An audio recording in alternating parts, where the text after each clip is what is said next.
और जब जब दुख आए, जब जब तकलीफ आए, तब एक बेलपत्र, एक दुर्वा, एक चावल का दाना, श्री शिवाय नमस्तुभ्यम का 108 बार जाप घर में बैठकर करना।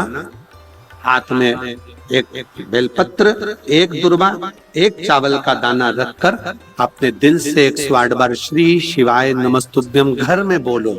और अपना जो पानी का स्थान होता है, मटका, हंडा, परिंदा, जिसको आप क्या बोलते हो यहाँ हमें नहीं मालूम, उसका स्पर्श कराकर आपके घर के नजदीक में जो शंकर का मंदिर हो, उस शंकर के मंदिर में उत्तर की ओर मुख कर कर वो बेलपत्र, दुर्वा, चावल का दाना शिव जी पे समर्पित कर दो। अगर लगातार 20 दिन भी आपने रोज प्रतिदिन अगर समर्पित करा है, तो 21वां दिन आपका जो भी दुख है वो धीरे धीरे कटना प्रारंभ हो जाए। निश्चित शिव पर भरोसा कर। संसार के लोगों पर किया हुआ भरोसा एक दिन टूट जाता है, पर भगवान पर किया हुआ भरोसा कभी नहीं टूटता। कितना सुंदर शिव महापुराण की कथा में लिखा कि यदि तुम्हारे घर में शंकर का शिवलिंग है, टूट गया, टुकड़े टुकड़े हो गए, बिखर गया, 1000 टुकड़े हो गए, 10,000 टुकड़े हो गए, कंकर कंकर हो गया, तो भी वो शंकर का शिवलिंग खंडित नहीं माना जाता, तो पूर्ण शिवलिंग ही माना जाता। शिवलिंग के टुकड़े टुकड़े हो जाएं, खंडित भी हो जाए, तो वो खंडित नहीं माना जाता। शिवलिंग शिवलिंग। कल हम बात कर रहे थे धैर्य से, तो धैर्य कह रहे थे गुरुजी बाबा तारा बाबा की कुटिया में एक पारत का शिवलिंग है, और वो पारत का शिवलिंग गुरुजी वो अपने आप हर समय 2 दिन में, 5 दिन में, 4 दिन में अपना कलर चेंज कर लेता है। ना तो उसको नहलाते हैं ना कुछ, परंतु वो अपना कलर चेंज कर अपने। आप लोग एलईडी पर उसका दर्शन भी कर रहे होंगे, तो कलर चेंज कर लेता। कभी नीला कलर होगा, कभी पीला कलर होगा, कभी लाल कलर होगा, कभी कोई कलर हो जाए, उसका कलर अपने आप चेंज हो जाता। कोई लाइट से नहीं, लाइट जो लगी है वो लगी है अपनी जगह पर उसका स्वयं का कलर चेंज।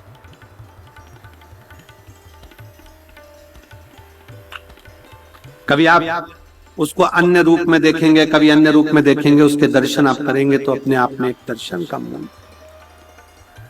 हम कहें, कोई तुमसे कहे कि हमारे घर का शिवलिंग टूट गया है, खंडित हो गया है, कोई कहे कि हमको ये शिवलिंग बदलना है, शिव महापुराण की कथा कभी आज्ञा नहीं करेगी आपको कि शिवलिंग बदलना है। एक बात आपसे कहें, ईमानदारी से बोलना, बाप का हाथ टूट गया तो क्या बाप बदल दोगे? जम के तो बोलो जरा। नहीं। आंख फूट गई तो नहीं, तुम तो कह दो हमको ऐसा बाप नहीं चाहिए। दूसरा नहीं, टंग टूट गई, एक्सीडेंट हो गया, फेस खराब हो गया, शरीर बेकार हो गया, कह दोगे कि नहीं चाहिए? ऐसा नहीं है। पुत्र को कुछ हो गया, हाथ में लग गई, पांव में लग गई, तो क्या पुत्र बदल दोगे? नहीं।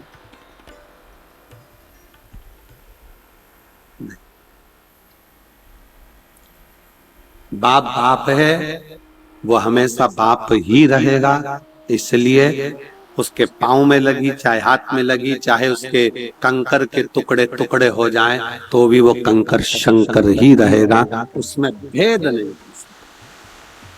उसमें भेद नहीं है। तुम्हारे घर में पीतल का शिवलिंग है, मिट्टी का शिवलिंग है, पारद का शिवलिंग है, तुम्हारे घर में पाषाण का शिवलिंग है, तुम्हारे घर में लकड़ी का शिवलिंग है, तुम्हारे घर में छोटा सा शिवलिंग है, बड़ा सा शिवलिंग है, जैसा है आपका, उसको रखो, उसकी सेवा करो, अर्चना। पर शिवलिंग के लिए कहा गया है शिव पुराण में कि हाथ की हथेली पर शिवलिंग को रखकर देखना, आपका हाथ हथेली पर रखकर देखना, इस अंगूठे को खड़ा करना, बस इससे बड़ा शिवलिंग घर के अंदर ना हो, इससे जितने छोटा छोटा छोटा छोटा छोटा होगा वो आपके लिए श्रेष्ठ है। जितना बड़ा शिवलिंग होता है उसको उतनी पूजन की जरूरत पड़ती है। जितना छोटा होता है, आप उसको कहीं जा रहे हो 6 महीने के लिए, 4 महीने के लिए, 15 दिन के लिए, 7 दिन रजस्वला धर्म के हो गए, कहीं जाना पड़ गया, घर में पूजन कौन करेगा? तो जो शिवलिंग है तुम्हारा छोटे से छोटा, उस पर एक चावल, एक बेलपत्री रखकर चले जाओ। बाकी का कुछ मत करो, आप बस वो रखकर चले जाओ। फिर 6 साल, 10 साल, 15 साल बाद भी अगर आप आओगे तो शंकर कभी बद्दुआ नहीं देंगे, शंकर दुआ ही देंगे। आपको लग रहा है कि 2 दिन के अंदर मेरा रजो धर्म आएगा, मैं रजस्वला हो जाऊंगी, मेरे मंदिर में पूजन कौन करेगा? शंकर जी को जल कौन चढ़ाएगा? शंकर जी की आराधना कौन करेगा? मैं जा रही हूं यहां से दूसरी जगह पर, 3-4 महीने में आऊंगी, घर में बहू अगर पूजन नहीं करेगी तो मेरे शंकर जी का क्या होगा? तुम्हारे घर में छोटा सा शंकर का शिवलिंग है तो उस पे एक चावल का दाना और एक बेलपत्री चढ़ाकर चले जाओ। फिर कोई हाथ भी ना लगाए चलेगा, कोई नहलाए तो ठीक, नी नहलाए तो ठीक, पूजन करे तो ठीक, नी करे तो ठीक, दिया जलाए तो ठीक, अगरबत्ती लगाए तो ठीक, नी लगाए तो ठीक, वो कभी बद्दुआ नहीं देता। शंकर घर का बाप है, वो हमेशा दुआ ही देता। शिवलिंग में भेद नहीं, छोटे से छोटा, जितना छोटा शिवलिंग होगा, शिवलिंग की आकृति जितनी छोटी होगी घर के अंदर उतना सुख देगा, उतना नहीं। और अगर बड़ा शिवलिंग है घर के अंदर, और पुराना शिवलिंग है घर के अंदर पूजन कर रहे हो, इस आकृति से बड़ा है, तो उसके अगर उसको थाली में रखा है, प्लेट में रखा है, तो एक बेलपत्र, जिस बेलपत्र का डंडी का भाग जलाधारी की ओर होता है, उस बेलपत्र पर शिवलिंग को रख दीजिए। उसके बाद उस शिवलिंग में कोई दोष नहीं रहता, वो पुण्यमय आनंदमय भाव से उसको घर के अंदर रख सकता। कई लोग कहते हैं गुरुजी हमारे घर में तो थोड़ा बड़ा शिवलिंग है और पुराना शिवलिंग है, हम उसको कहाँ रख कर आएंगे, क्या करेंगे? नहीं रखना, कहीं मत रखने जाओ। उस शिवलिंग के नीचे एक बेलपत्र रख दो, बस केवल एक बेलपत्र,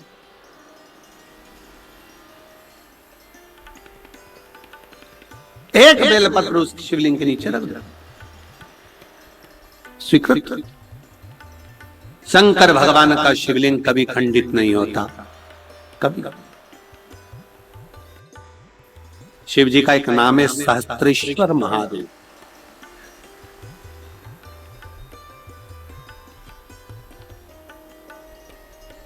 परसों के दिन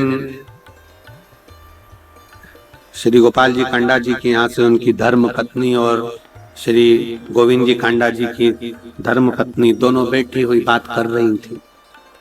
तो उन्होंने बताया, हमने पूछा आपके यहाँ शिवलिंग है? तो कहा गुरु जी है। हमने उनका नाम लक्षेश्वर महादेव रखा है। हमने पूछा क्यों, ये नाम क्यों रख दिया? तो कहा पहले तो वो शिवलिंग ऐसा ही दिखता था, पर एक दिन पूजन करते समय उन शिवलिंग में नेत्र नजर आ गए, तो हमने उसका नाम लक्षेश्वर महादेव रख दिया कि वो आंख शिव तत्व में ये हो। शंकर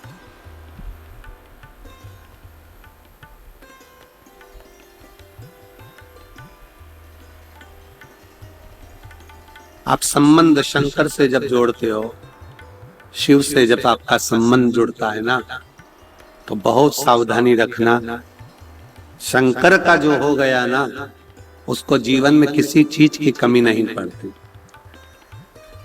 द्रोही दुश्मन भले बढ़ जाए, भले द्रोही दुश्मन भले बढ़,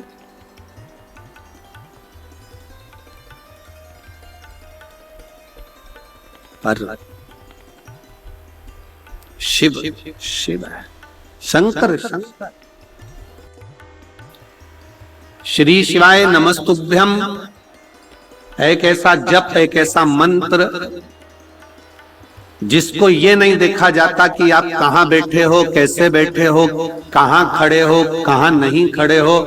कैसे हो ये नहीं देखा जाता। श्री शिवाय नमस्तुभ्यम तो ये देखा जाता है कि जैसे ही अगर तकलीफ आई है और आपने मंत्र का उच्चारण करना प्रारंभ कर दिया, मतलब वो दुख कटेगा जरूर, और वो श्री शिवाय नमस्तुभ्यम वो दुख को काटेगा।